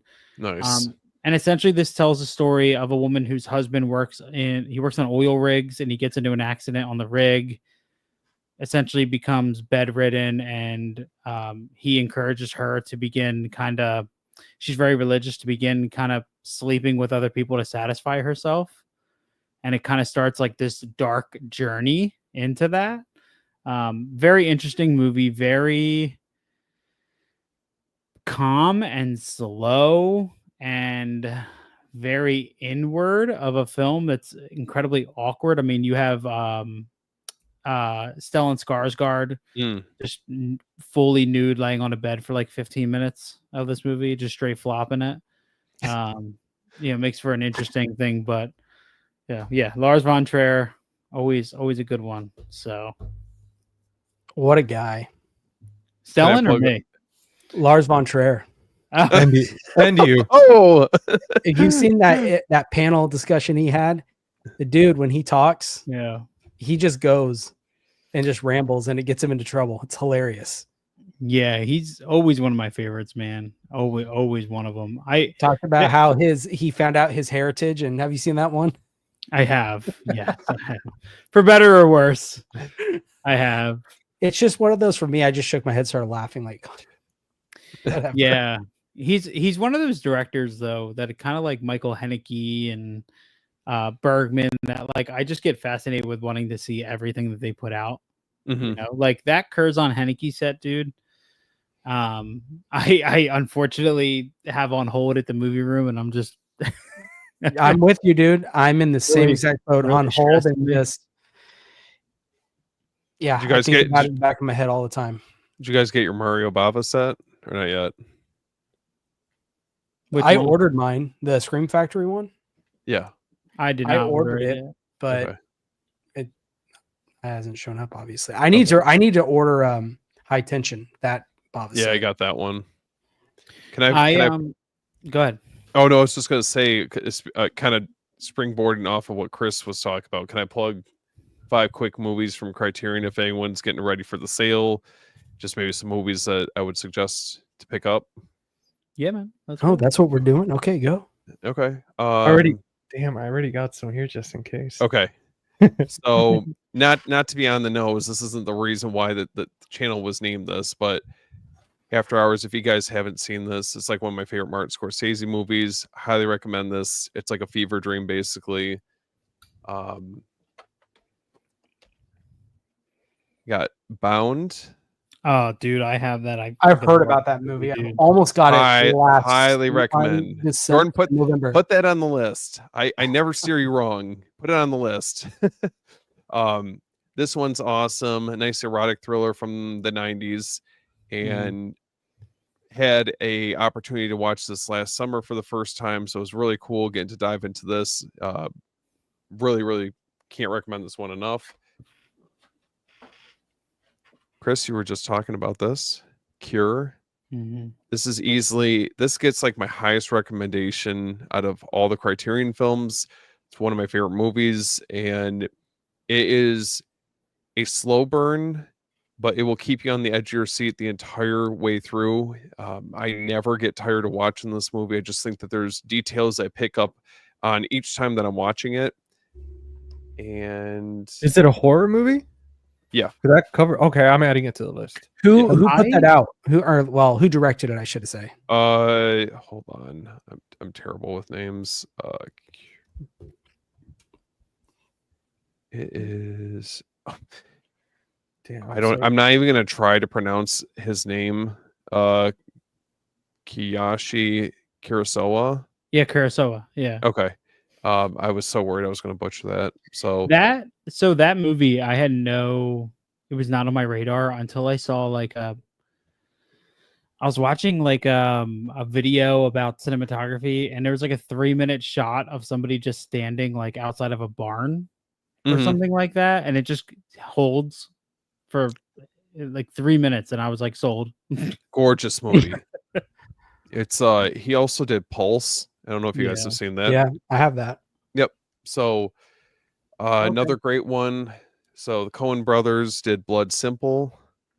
This one nice gritty crime thriller that I really enjoy. This is a great movie through and through. Much better than Miller's Crossing, in my opinion. Yes. Last sale, I had a choice between Miller's Crossing and Blood Simple, and I went with Miller's Crossing, and I kind of regret now I need to get Blood Simple. Blood Simple's awesome. And how could I not recommend Risky Business? Oh, yes. Love this movie. Movie's so good. Killer soundtrack, awesome movie, very much like a time capsule of that specific time. And it just looks stunning in 4K. So those are the ones that I mean, there's obviously a lot more that we could always recommend, but GC, do you want to go or do you want me to go next? Oh, dude, I'll go, man. Yeah, I got him. Go for it. I'm so pumped. Like, dude, this is. I'm gonna preach this till the end of time. If you don't have this in your collection, dude, absolutely get the sale, man, and do it. I mean, if you're a fan of just conversation, like this is a trilogy, man, and it's so relatable. I mean, the characters are so realistic, and I mean, look at the art. Like alone, it's just so beautifully crafted. I know Keith did an episode recently on his podcast talking about it, and it's like, dude, yes, like this is a must for anybody that just wants conversation and like beautiful shots of like scenery and stuff. Another one that's kind of an older Criterion, but it's obviously there's no cool slip or anything. Benjamin Button. Love this movie, man. I mean, definitely a must in the collection. A interesting one that I had seen a long time ago and wanted the Criterion is 1984. Okay. If you read the book, I mean, you have this movie, which is again great recommendation, beautifully shot, and then there's this one. this one's not for the faint of heart. 287-minute director's cut, which is dude, every sale I pick that up and I just don't get it. Why? Because 287 minutes. Do it, man. Do it. Just sit there on a nice Saturday. Now, on a rainy day, just sit there on a rainy day and enjoy the beautiful scenery and like just this journey. Like, dude, like, I mean, it's tough. It's definitely tough. But then if you get tired and sleepy, you could pop the Sound of Metal. That's another one on my list. Sound of Metal. Yeah. I'm really surprised that Whiplash hasn't gotten a Criterion. Oh, yeah, that's true. Treatment. I'm blown away because between those two, if you want to get your blood pumping, just watch them back to back. And I mean, man, you're exhausted. Some good choices. And then I have this last one, which I didn't get the Criterion because I got this one brand new for like $5 at my local Second and Charles. But if yes, dude, the Criterion, it's supposed to come with the director's cut. Yeah. I read on Reddit, like a lot of people were saying that the director's cut this is one of those times where the director's cut wasn't as good as this one, like the normal cut, just because they added some extra scenes that, yeah, they were beautiful, but they kind of didn't add to the story. So that's why I was like, you know what, for $5, I'm going to get this one. But if it's on sale, I say, I mean, go for it. I don't know if Criterion has a 4K on it. I don't even know if it exists. No, it's just a Blu-ray. Dude, that's crazy to me. Like, it's such a visual movie. You know what, though? That's one of those movies that I remember putting in, and I had bought it during the last Criterion. So November, I bought it, and shortly after I threw it on, I put on the director's cut, and I heard the same thing. I heard the director's cut wasn't good, and it's like what 40 minutes longer or something. It's like pretty significant. Yeah.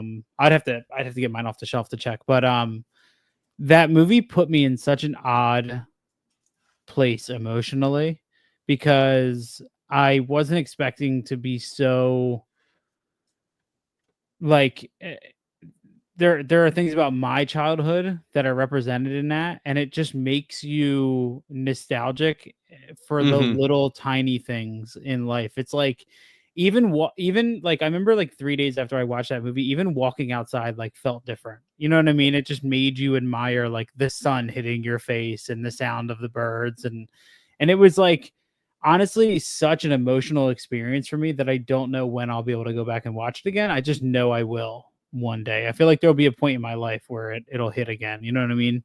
Dude, isn't it crazy like the type of impact these films have, where you're there for and that's what I was like saying about like this movie. Like this is one of those, like Britt Marlin, like her movies, each one that I've seen, it just leaves me like that. Like, and each one it's like a different theme about life, but man, like it is just, it's always good when I see something like that. Like I'm kind of drained or like emotionally from it sometimes, or just very overjoyed, but at the end it's just that feeling of just like, holy shit, somebody made something that made me feel something. Like it's so the theatrical is 139 minutes, the director's cut's 189 minutes. It's 50 minutes longer. Wow. Jeez. Yeah, I've never seen damn, that's beautiful. Like it's like the digibook. Very nice. Yeah.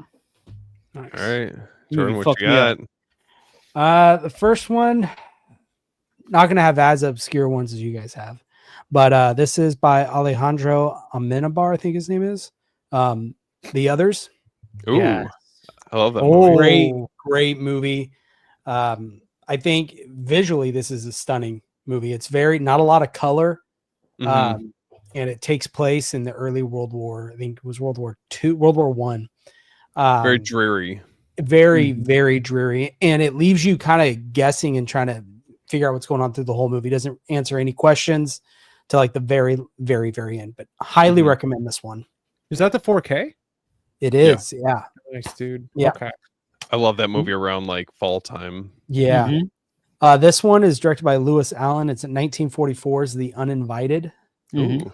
This is a great one. It's brother and sister. They're on vacation, and they come across this abandoned kind of seaside home that's above a cliff that looks down on the ocean, and they decide they're going to buy it. So they find the owner, whoever owns the property, and he sells it to him very, very, very cheap. Well, there's a reason he sells it to them cheap, and it's haunted. And so it's black and white. It's an old movie, but it is just very, very eerie, but such a good film. And this one actually creeps me out a little bit. So definitely a great one. I want to say hi to Garrett real quick. What's up, dude? What up, Garrett? What's up, dude? There he is. We got to talk about this one right here, Raging Bull. Ooh, man, one of my favorite boxing movies. Personally, this and Rocky, I think, are like they're up there. Robert De Niro, Joe Pesci, just great combo. Frank Vincent. Right, yep. Definitely check this one out. So there's that. This next one, this one was actually, it was a blind buy. I had never seen it, but we've got the Roaring Twenties. Oh, okay. This is another great one. Literally takes place, obviously, during that time. It's about this guy who comes back from war, and he goes back. He was working at an auto mechanic shop, and he goes back for his job. Comes turn to find out that he basically gave his job away, and he's saying, I don't need you anymore. So he's trying to make a living, and then the prohibition happens. So he starts getting into that business. Very cool. Producing and selling alcohol, and it's just about him building that empire. And he turns into like basically a gangster and runs a whole business off of it. It's a really great film. That's cool. And the last one is a Brian De Palma film, and we got Blowout. Oh, let's go. Amazing movie. Love that movie. John Travolta, Nancy Allen, one of John Travolta's best films, I think. Love this movie. He's a sound engineer for film, does a lot of the ADR work and stuff like that. And he basically captures on audio a political assassination that takes place. And the whole movie is really him trying to investigate the blowout or the tire blowing out. And they're trying to figure out the timing of it. Was it the gun, or what happened? And great movie. This movie's amazing. Good for this time of year too. Yeah. Dude, I'm adding that to my list. I do want to add, I had to run and grab this off the shelf real quick. If you are a horror fan, I think you have to pick up Carnival of Souls. I think this is kind of like a non-negotiable. I don't know if you guys have ever seen this before. No, I've heard of it. I've never seen it. Up.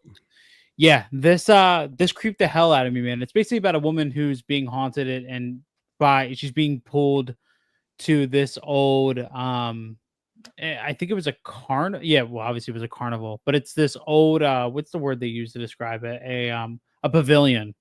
Oh, okay.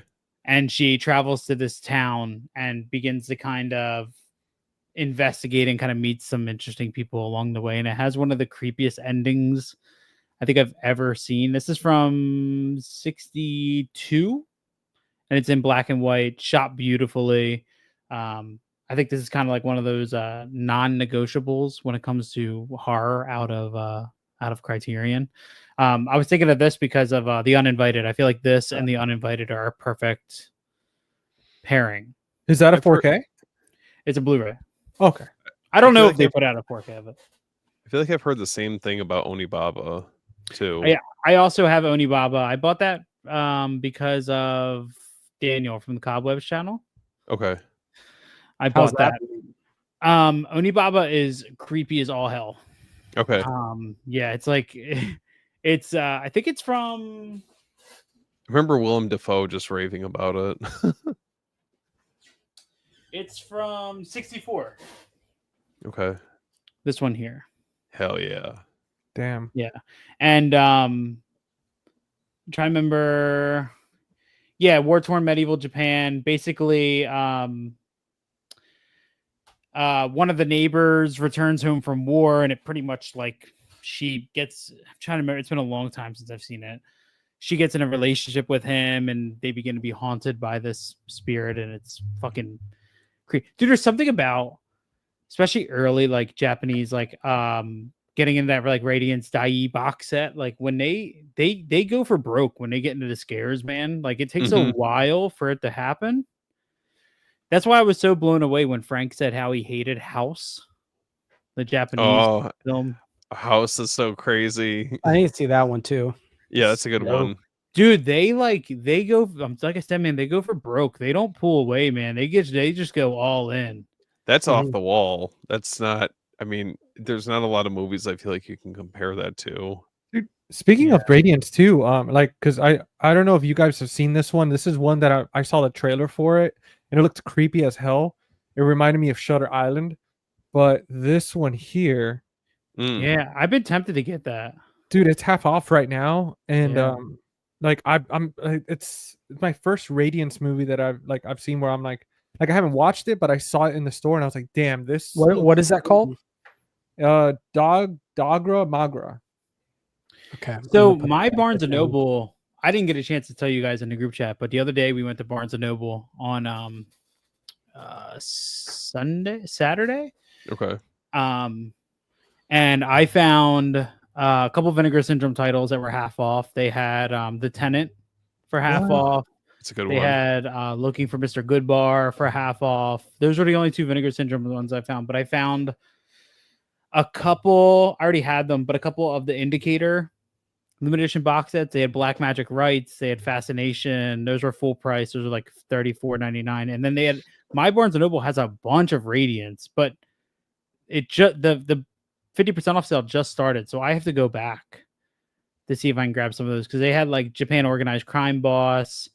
They had like the Rapacious Jailbreaker, a couple of Radiance titles that I've been eyeing that are now half off. So they're like $20 each. Dang. Was the Tenant the box set? Or was it no, just the standard? And it was like, I think after the 50% off, it was 25. Tenant's a good one. Which that's the same price on Amazon. I think they're matching. Oh. So, yeah. Fun stuff, man. Sick. I'm ready to spend a bunch of money. No. And then we got Severin at the end of July, right? Dude, very, very curious about what they're gonna that put tease out, man. with the ocean, the red. Yeah, but their stuff is never like what you think it is.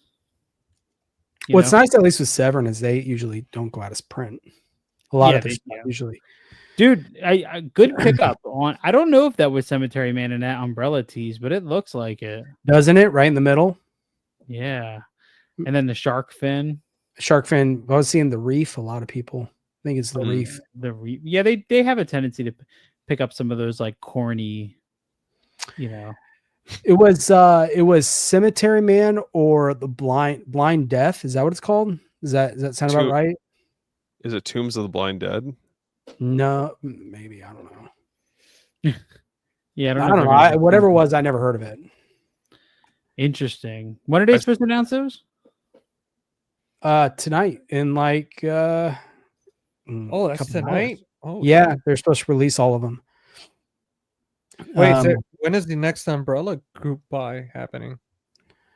When I have money. No. Yeah, no. Please, just give me a little break.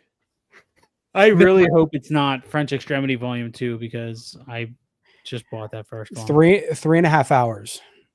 And I would say Full Moon Volume 3. Well, they said it's a part 2. It's a volume 2. I know. I'm just messing. So, it can't happen. All right. I told you. Don't listen. Well, I still need to get volume 2. So it could be their Thai horror collection, volume 2. That's probably. I think that's probably what it'll be. The Thai horror, but that's really quick. What I either want them to do with this new Extremity is do either 4 more French films, or do like 4 Italian films, and then do 4 German films, and you know what I'm saying. But then again, they already have the Thai horror one, so this might be just the French. Yeah, the Thai might go with other. I don't know offhand what other French Extremity movies they haven't touched. Outside of Trouble Every Day, they haven't done, but that's coming out from Eureka. I have that one pre-ordered. Yeah, so we'll see what happens. I don't know. Do you guys have any guesses for Severin? Dude, Severin is such a like off the wall. It could be anything, dude. Who knows? I mean, well, like I said, I know it's the ocean, but I want it to be a bay of blood. Don't do that to me, man. I would say that's almost impossible because of Scream Factory doing that Bava box set. And they're the same region, like they're the same. Both are American. So wait, is a Bay of Blood in that box set? It is. Yeah. Oh, it is. Oh. Well, then 88 Films needs to do a Bay of Blood. Yeah, 88 Films is always there when I need it most. I'm really like. I haven't been as into Severin this year. They put out some stuff that like just hasn't really been my speed. I mean, the Cliff Twemlow box set I'm very excited about, but I'm also very like curious of how that's going to go because it's like SOV action and SOV horror, which I'm still getting into. High Tension, that box set is like probably the only thing I've gotten excited for so far. Yeah, still no update on the Cauldron set? No, I checked today. It says projected around the end of June. It's the end of June right now. It's we're going to be getting the Mario Bava set before then. I swear I'm worried we're going to get this. It's just going to roll. We're going to roll into July 1st, and they're going to say around the end of July, give or take. Yeah, they're going to be like, yeah, sometime. It'll be worth it, but it's just it's kind of frustrating because it feels like the updates are kind of a little sparse. Yeah. I know we need to. It's gonna be a busy month, man. We have our Texas Chainsaw Massacre episode coming up. I can't wait for that. Which Jordan, you're gonna be on. Excited. So temporarily for a little while, the podcast is just gonna be Steve and I. Don't want to get into it too much, but Chuck just needed some time to focus on some mental health stuff. So it's going to be Steve and I kind of running the show for a little bit. So very excited about that. I know we're talking about doing a Texas Chainsaw Massacre ranked episode as well that month. Power ranking. The definitive ranking. Jordan, are you excited to talk all things Texas Chainsaw Massacre? I am. I'm excited. I just watched it recently for our sorry guys, our 70 through 77 video. So at least it's on the forefront of my mind. Oh yeah. Wait, we haven't fucking talked about how we're interviewing Adam Marcus. Oh yeah. that little thing. Yeah. You got a lot of cool stuff in the works. Yeah. That Adam Marcus, I'm still pinching myself that's happening. Yeah. So that one's gonna be fun. How did I mean, I still don't understand how that happened. I think I just looked at my phone and I was like, oh, we're interviewing Adam Marcus. Steven, that's all him. Dude, I'm persistent. Dude, Steven, I gotta say, man, like this dude is on it, man. Like when we're planning the Uncle Sam video, like Steven was like, dude, he was like, Chris, like, you know what it was? It was the Carnosaur VHS that impressed GC. I'm telling you, Steven has got connections. Yeah. He's got that's all I can say. I don't know. I feel like I just, just being, I guess, persistent with trying to get people to, try to connect with people, or, I feel like we're all in like the same movie community. So I feel like that definitely helps. And I think a lot of times people get like, like I think clearly, there's some people that are pretty like a long shot, but I think, you never know. If you don't shoot your shot, you never know. Yes. Right. If you decide like, oh, I'm not going to email them because there's no way, then you've already sealed it. You know what I mean? Then you never know who you're going to reach out to and who you're going to get in touch with. Can't be scared to take chances. You miss 100% of the shots you don't take. Yeah, man. Yeah, exactly. Yeah. I've never felt more motivated. I think it was Rocky Balboa who said, I don't raise cowards, and that's not you. I think that's what he said in Rocky 6, right? Or no, he said use to fit. Like, something like that. Just yeah, I get what you're trying to say, Chris. Yeah.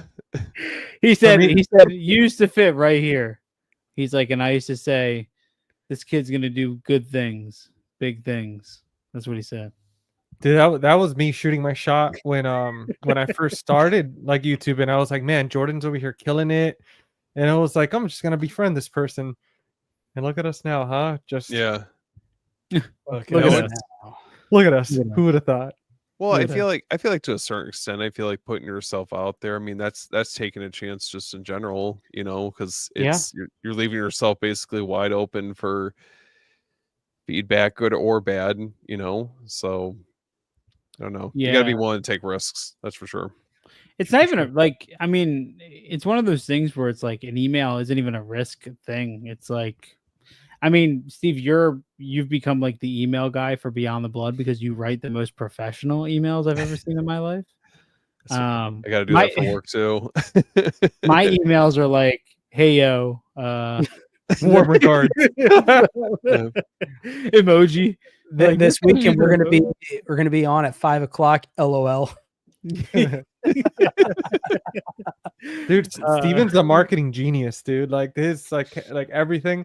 Like he was like, "Hey, I'm gonna write this caption." I'm like, "It's beautiful." Like I don't even need to look at it. I just know. Dude, I was at work today and I text Steve and I'm like, "Oh, we need to build an ad." And he's like, "What do you think?" And I was like, "We need something that can sell our show in less than 60 seconds." And 3 minutes later, I got like the most descript, beautiful script he's ever written in front of me. I'm like, "Oh, here we go." Well, I think a lot of it started with like more for like my own work, and you have to paint the picture for people, you know. Being in real estate, you kind of have to build it up for people to take interest, or even like visually and things like that. So I feel like a lot of that stuff kind of goes hand in hand. Dude, you're a walking thesaurus is what he is. You're my chat about GPT, that. Steven. Yeah, you are. Listen, you guys got any questions? I got you. Listen, bro, I'd be a terrible realtor. I'd be like, "Yep, there's a bathroom." Come on, no. Bro, I'd be like, "There's a bathroom. Yeah, it's got a bathroom, and there's some more bedrooms upstairs. Yeah, I don't know what's so hard to see here." I swear, you get So are we good or not? Yeah, you get to deal with all types of personalities and everything in between. I sold cars for a year, and that was I wouldn't say it's similar to real estate, but it's kind of the same thing. Service where you're like, well, yeah, I've been in customer service my whole professional career, but like selling cars, you're like, yeah, it's got 4 wheels and 4 tires on those, and yeah, it's got a motor and the back seats fold down. And after you have that conversation 200 times, you're just like, come on, man, it's a car. I don't know what to tell you. Like, do you want the car or not? You want? I think at the end of the day, you got to be genuine with people. I mean, if you're too pushy on things to like a certain extent, then I think it can rub people the wrong way. But I just try to be upfront and honest with people, and if it connects, great. If you want to work together, great. If not, then just keep moving. You post some beautiful homes, man. Thank you. Yeah, it's you definitely come out here and find me a house, dude. I got you, man. No, you have a house, Jordan? Yeah, but always trying to move up. Yeah, come to the East Coast. Come on, Jordan. Come on out here, man. Hey, on, you know what? I'm cheaper. down, but listen, no, it is cheaper. Hear me out. Hear me out. You would get a lot more house for your money. I can definitely sell you on that. There it is, bro. It's already started, man. The sales room. Listen, stop, GC, knock it off. Theater, dude. I was just watching one of the videos by Films by Color. Yeah, man. Have you seen? And like, he's got a theater. Yeah, his shelves are custom built, inserted into the wall. Yeah, that's incredible. What the hell, man? But his house came with the theater room, and then he you see like the seats in the back. It's like they're on a little platform, a little wooden platform, and everything. Mm-hmm. But I'm curious what project. I don't remember if he talked which projector he's using. But it's a nice little theater room, man. He has like a little bar in there and everything. And when you walk in, man, dude, I don't know why he uses his wife to get clicks. I'm clicking on it from the theater photos, bro. Yeah, that's it. Dude, when I saw that was like theater room tour or whatever, I was like, yes, I'm in. Well, now I gotta go watch it. I was like, oh my god, there's a full theater in here. And he was talking about how they host, like they have like I think his friend Jonathan, they watch a lot of movies because his friend he's in the industry, like he just wrote a book. I pre-ordered his book. Yeah. Like he's really knowledgeable dude. I follow him on Instagram, and he yeah, they're always like watching movies and having like theme stuff. They're like black and white movies and like cocktails that go with the movies. I'm like, what the hell, man? That's living the life. Jordan, what happened, man? Just gotta read the comments. I gotta see. Oh, hold on. Because I know Brian said at least one of those films Chris recommended shows. Yeah. Red boobs. Boobs, red boobs, yellow boobs. Dude, by color. Brian, I love you, man. Like I swear, like Brian is like my spirit animal. Whenever I talk to him throughout the day, sometimes randomly, it's just like we're like, yeah. He was doing his live, and he was talking about Sophia Bush, and I was like, that man gets it. He understands. That man gets it. So he's got them in color. Does he have them in alphabetical order? I mean, alphabetical order. All right. Oh man. Well, all right, guys. Yeah. Well, probably have to wrap this up. I have a guy coming, gonna buy something from me. So, dude, it always fucks me up. tool. I'm like, you got a guy coming at 10:10 at night. I know. Like, oh, I wow. know. It's the same. Yeah, same for me on my side. Jordan, move over here, man. We're gonna reconvene on the other side after the Criterion sale, right? yeah, see what our first week or first 2 weeks of pickups are. For the My Criterion favorite sale. thing about Monday Night Scaries is the fact that like we end this and then the conversation just continues in the group chat. Pretty much. It never ends. I love it. Endless friendship. Well, before we go, I do want to say, guys, if you guys are still down, I would love to do just a dedicated Criterion video, like just following up after the sale, and we could just literally talk about if we ended up changing our lists, kind of show what we got. Yeah. And, like kind of Yeah, how we did. Man. sure. That'd be Yo, awesome. we should all live stream from a Barnes and Noble cafe. That'd be freaking cool. We're live. I just bring all my equipment there. I just full set. I got like 7 Starbucks tables around me. Yeah. Set up. Hey, do you guys got an outlet I can use? Somebody asked if we talked about 28 years. I don't. Oh, we didn't even talk about that. I dude. know.